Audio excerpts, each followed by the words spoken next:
What's up, everybody? Jared again. Today we're talking about anime's most powerful pipsqueak. Sorry about that, Edward. Now, Fullmetal Alchemist Brotherhood has all the trappings of an instant classic. High-concept science fiction? Check. Awesome fight scenes? Definitely. Strong philosophical core? Well, that's why we're here. Throughout Edward and Alphonse's journey to restore their bodies, the two are confronted with various discourses on the efficacy and application of science, or in their case, alchemy. Sure, it's through alchemy that they hope to recover their bodies, but they also see it used for some pretty awful things. So, what is Brotherhood saying about science and the way it's applied to this world? And how does faith fit into this discussion? Well, let's find out. Welcome to this Wisecrack edition on the philosophy of Fullmetal Alchemist Brotherhood. And of course, spoilers ahead. But first, a quick primer. Fullmetal Alchemist Brotherhood is set in Amestris, a country reminiscent of pre-World War II Europe, whose defining feature is the success of alchemy, or the manipulation and altering of matter using natural energy. Alchemy is essentially treated as a science, one that combines chemistry and biology with its own unique laws and principles. Alchemy's most important law, the law of equivalent exchange.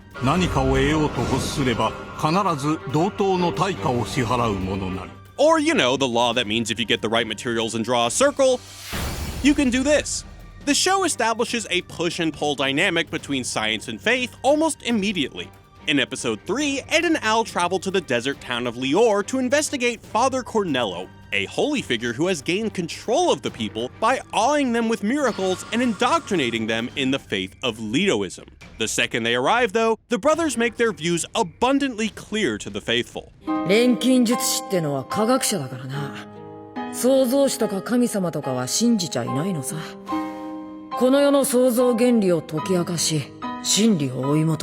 And their skepticism toward the divine is justified. As it turns out, Cornello's miracles are just cleverly veiled applications of alchemy that he uses to attract followers willing to die for him. Ed and Al expose Cornello as a fraud and liberate the people of Lior from his ideological tyranny. So, science rules, faith drools, right? Well, not so fast. In the following episode, the brothers are sent to study under the sewing life alchemist Sho Tucker. Tucker was the first alchemist to successfully create a talking chimera, and tries to repeat his success in order to retain his state alchemist certification. The Ulrich's fascination quickly turns to horror, and in one of the biggest gut punches in anime history, we see this.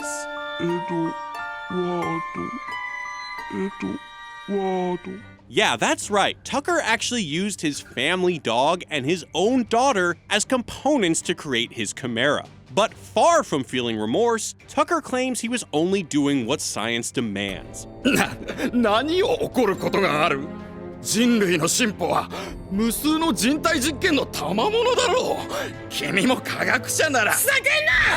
the face of such an atrocity, science no longer seems so innocent, does it? So where does this conflict between science and faith lead us? Tucker, the amoral alchemist in search of scientific knowledge at any cost, largely sets the tone for the rest of the show. Over its 64 episodes, Brotherhood forces us to question the value of single-mindedly clinging to science and the consequences of reducing all knowledge to scientific terms, a mode of thought loosely known in the real world as scientism. Now I know what you're thinking, Jared, doubting science is what people in a cult do. But just humor me.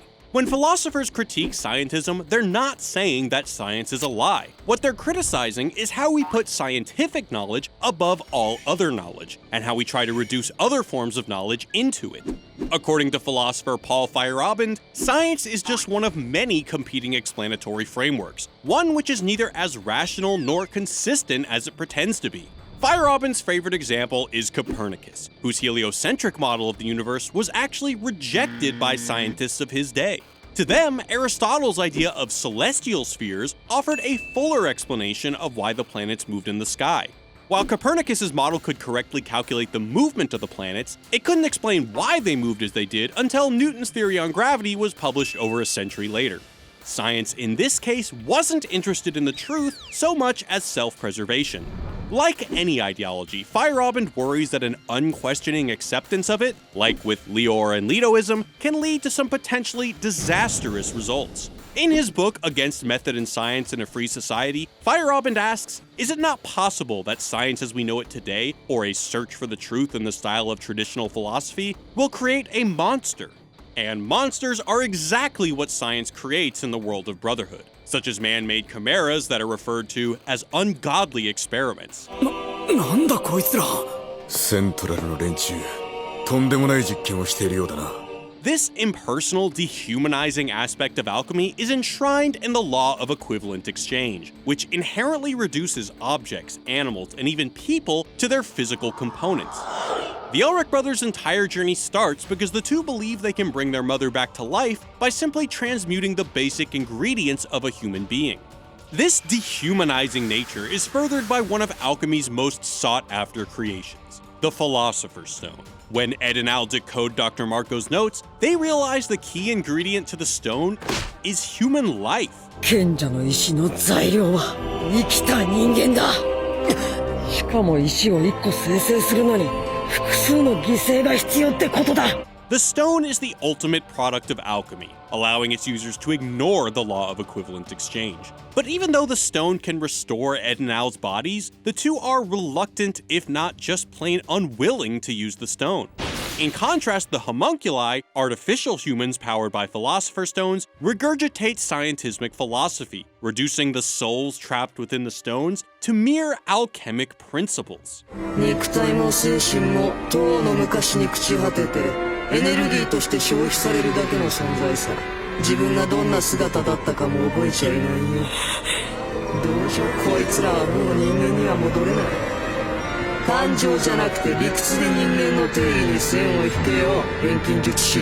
While Ed and Al both use the power of the stones on one occasion each, they do so while respecting the autonomy of those souls. こんな石ころになってるのに、まだ人の命として認めてるお前だから頼むんだ。俺にはわかる。どんな見てくれになったって大事なものを守るために戦いたいんだよ。This distinguishes the brothers as moral according to philosopher Immanuel Kant, who famously stated that you must treat humanity, whether in your own person or in the person of any other, always at the same time as an end, never merely as a means. For Kant, people are never meant to be used or reduced to calculations, but rather are always a goal in themselves. But Ed and Al's problem with alchemy is larger than its impersonal nature, but also its subservience to the military. Alchemy is so under the control of the Amestrian government that there are actually 3 state-appointed tenets of alchemy, the first of which is literally obey the military. 国家錬金法の3大制限を知ってるかね？確か軍に逆らうな。In fact, state alchemists are generally referred to as dogs of the military, and even as human weapons. 鉄血の錬金術師バスクグラン、すなわち兵器と兵士。 In his book Science Wars, sociologist Stanley Aronowitz argues that scientists often view themselves as vehicles facilitating the advancement of learning and, by application, the progress of mankind. Yet, scientists' funding must come from somewhere, and often it's from corporations or the state. As such, scientists don't really own their discoveries and have little say about their application. Throughout the anime, Ed constantly clashes with this militarization of science by the state and his own complicity with it. As Alex Armstrong succinctly puts it, しかも錬金術師を大衆のためにあれ。真理の探求者だったはずの錬金術師が国家資格を得た途端、軍の人間兵器に変わる。We even see this military influence distort the basic principles of science. When Ed and Al reminisce about being trained on a desert island as children, they come to the epiphany that alchemy is all about understanding the natural flow of energy, both deconstructing and reconstructing it. ねえ兄さん、1は善、善は1の答えって見つかった？その流れを知り、分析して再構築する。それが錬金術。But this principle is later twisted in the mouths of the military. In justifying destroying the whole country and slaughtering its population, one general even goes so far as to rephrase it as alchemic rebirth. 滅びではない再生だ。お前たち錬金術師の言う再構築だ。一般国民に与えられるのは死ではない。我々の中で永遠に生き続けられるのだ。そして共に世界を一つに進める。善は1、1は全 As tools of the government, alchemists have become the very instruments of the series' chief antagonist, Father, who controls the Amestrian state. Father desires nothing more than to assume the mantle of God, a goal which he's used alchemy, countless military conflicts, and millions of innocent lives to prepare for. In fact, Amestris' most brutal and heartless war, the Ishvalan War of Extermination, was fought just to further Father's plan. And it's this war where the state alchemists made their largest military impact. 軍上層部から下された命令はイシュバール殲滅。多くの国家錬金術師が人間兵器として駆り出された。What's shocking about Ishval isn't just the devastating force that alchemy wreaked on it, but the scientific language used to explain it. Even the good guys here can't help but couch what's essentially genocide in these sterile scientific terms. お前さんが焼いて俺が解剖。イシュバールは巨大な実験場だった。In fact, this sanitizing nature of scientific language is what escalated the Ishvalan War to new heights. As Fuhrer King Bradley told the High Priest of Ishvala when he offered himself up in exchange for a ceasefire, the law of equivalent exchange won't allow it. 貴様一人の命と残り数万の命とで同等の価値があると？一人の命はそのもの一人分の価値しかなく、それ以上にもそれ以下にもならん。Hell, the Fuhrer even considers his wife to be nothing more than an expendable pawn for his greater scheme. Now, if the title of Führer is raising eyebrows among you, there's a good reason for that. The country of Amestris is reminiscent of pre-World War II Germany, a militant nation expanding beyond its borders, and a blonde-haired, blue-eyed army whose uniforms look a lot like that of the SS. Even the might is right motivation behind Nazi Germany bubbles to the surface in Amestris, as General Raven invokes social Darwinism to justify mass extermination. そう、弱肉強食だ。弱き者が国の礎となり、強き者がその上に繁栄する。 And if that's not enough to convince you, then you only have to compare Amestris' human experiments to that of Auschwitz's lead doctor, Joseph Mengele. Whether it's raising babies in underground laboratories, stitching together people and animals, or ripping souls from bodies, it's hard to say that Amestris lacks the same wanton cruelty and morbid scientific curiosity that defined Mengele's operations. Mengele established a kindergarten at Auschwitz for his younger experiments, allegedly stitching two gypsy girls together. And if he could have gotten his hands on a literal soul, he probably would have mutilated it. Oh yeah, did we mention that Feierabend actually fought as a lieutenant in World War II, even earning an Iron Cross in the process? Witnessing firsthand the scientific arguments made by a dictatorship for war and genocide, it's no surprise that Feierabend would one day propose a separation between science and state, with ultimate power resting in democracy. In his lecture, How to Defend Society from Science, he argued there must be a formal separation between state and science, just as there is now a formal separation between state and church. Scientists may be consulted on important projects, but the final judgment must be left to the democratically elected consulting bodies. So it's safe to say that Fullmetal Alchemist presents a cautionary tale about the blind adherence to science. But what does it say about faith? Well, throughout its 64-episode run, faith is often portrayed as another explanatory model, another source of truth and power. In fact, for a show populated almost entirely by scientists, the characters make a number of appeals to faith. In the episode The Miracle of Rush Valley, Ed and Al witness the delivery of a baby, become awestruck, and point out the limitations of alchemy. すげえ本当に生まれたよ錬金術師が何百年かけて未だ成し得てない人間が人間を作るっていうこと Dr. Marco, the alchemist largely responsible for the creation of the Philosopher's Stone during the Ishval Civil War, calls it fate that he met the Ishvalan Scar before the two set out together to challenge the government. Similarly, Knox, who worked as a doctor during the war and was subsequently estranged from his family, invokes God when they've returned to him. もしも神様ってのがいるなら見逃してくれよ。こんな俺でもよ。 Even Bradley, a homunculus, wonders if his own death at the hand of Scar was providence. 天運も神も信じていなかったが、こういうの天は我に味方せずとでも言うのかね。 Bradley, who mercilessly killed the Ishvalan people during the war, was told that God would strike him down one day. And it was the sun looking like a crescent moon, which together symbolize God in alchemy, that blinded him and allowed Scar to strike the finishing blow. So is that the thematic takeaway of the show? Science is bad, faith is good, so keep on praying? Well, not quite. See, the problem with scientism isn't that science is bad and that non-science is good. Feierabend isn't giving the middle finger to vaccines and posting about chemtrails on Twitter. Nope, instead, his main contention is that science is just one of many ideas that propel society and should be treated thus. What Feierabend opposes is any unreflective veneration of any ideology, because it inhibits free thought. As it turns out, the blind following of science as the arbiter of truth is just as harmful as the blind following of faith as the arbiter of truth.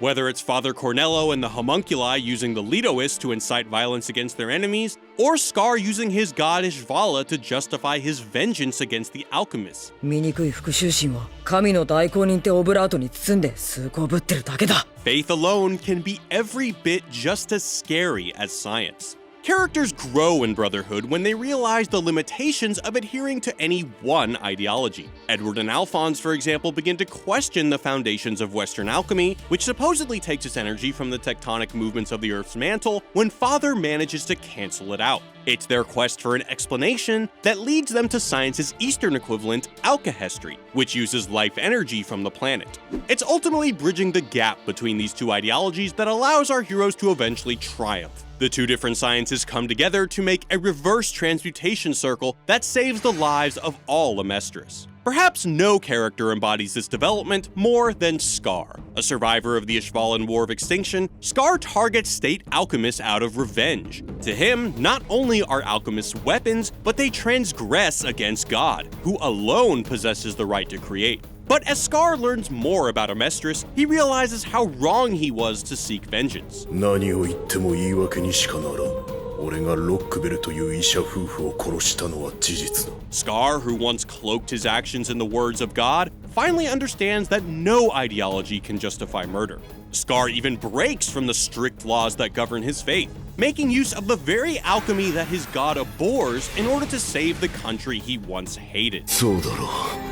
俺がこんなものを使うなど、少し前まで俺自身も想像していなかった。 Scar's transformation stands in stark contrast to the show's main antagonist, Father, who clings to his single-minded belief in science. Father becomes obsessed with the power of alchemy and takes this obsession to the logical extreme, viewing mankind as little more than materials for him to use in becoming God. 大いに役立ってもらおうじゃない。 Blinded by scientism, Father can't understand the value of human emotions and discards them in his attempt to become perfect. He literally rips the 7 deadly sins from himself: lust, greed, sloth, gluttony, envy, wrath, and pride, who in turn become the other homunculi.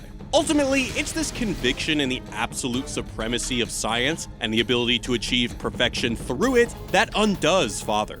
The souls trapped in the Philosopher's Stone, which he dismissed as mere energy, begin to assert their wills and rebel against him. Father's conception of a soul as a mere ingredient fails to account for the autonomy of these individuals. After an epic punch to the gut, Father is finally killed and dragged back into the void from whence he came, where he meets the real God, a being called Truth. Still desperately clinging to scientism, Father demands to know what he did wrong. 私は完全な存在になりたかった。この世の全てを知りたかった。 But unlike Scar and others, Father refused to recognize any kind of human wisdom beyond alchemy. 他人の力を盗み、人から生まれたもののくせに、神とやらにしがみついていただけだ。お前自身が成長しておらん。 All of this goes to show what makes Ed and Al particularly special throughout the series: their humble rejection of a single ideology. From the show's outset, the two grapple with what alchemy is and what it means to be a state alchemist. 俺たちの信じる錬金術って何だろうってずっと考えてた。 It's this questioning that makes the brothers seem both naive and likable. At the brothers' core is a strong desire to discover their own truth. When psychopath extraordinaire Salfshay Kindley has Alphonse cornered, he wonders why our hero doesn't just take the Philosopher's Stone and get his body back. なぜその力を自分の体を取り戻すために使わないのですか? Sure, the country would face certain destruction from Father, but that's just equivalent exchange in action. In order to get their bodies back, they'd have to give up the world's safety. 等価交換の法則は But Al rejects that alchemic worldview, reaffirming their desire to find their own truth. 原則に縛られずに可能性を求めることも人類の進歩には必要だと思うよ。It's this search for possibilities that distinguishes the brothers and allows Ed to make his final transmutation. After Al sacrifices himself in order to give Ed his arm back, Ed follows his brother into the portal to bring him back. When asked by the Truth what price he'll pay, Ed smiles and offers his ability to perform alchemy. Ed recognizes the arrogance in thinking that alchemy could explain everything, let alone solve all his problems. 真理とかいうものを見せられて錬金術で全てを解決できると思い込んだ。だけどそれは間違いだった。 Unlike Father, who couldn't accept his place in the universe and equated alchemy with power, Ed knows the truth. 錬金術の使えないただの人間になり下がるのか？なり下がるも何も最初からただの人間だ。錬金術がなくてもみんながいるって正解だ！錬金術師。 With their bodies back and the day saved, what's left for our heroes to do? In typical Elric fashion, it's to keep searching for truth and new methods to discover it. As Alphonse puts it, they want to give back to the people who helped them all along their journey. But it's not a simple give and take, not a cold formula like the law of equivalent exchange. いえ、10もらって10返すだけじゃ同じなので、10もらったら自分の1を上乗せして11にして返す。小さいけど、僕たちがたどり着いた新しい法則です。 To that end, Al is traveling east and Ed west in hopes of gathering all the knowledge to make this principle a reality. Of course, old habits tend to die hard, and when Ed finally confesses his feelings to Winry, it comes out like this. 10日交換だ！俺の人生半分やるからお前の人生半分くれ！ Of course, maybe Ed didn't need to go so far from home to realize that science alone can't explain everything. 10日交換の法則とかってばっかじゃないの？ほんとバカね。半分どころか全部あげるわよ。 We waited 64 episodes for that moment, and it was damn worth it. So what do you think, Wisecrack? Will pure devotion to science lead us down a dark path? Do we need to inject a little, I don't know, maybe philosophy into how we look at the world? Let us know what you think in the comments. As always, thanks for watching. Peace.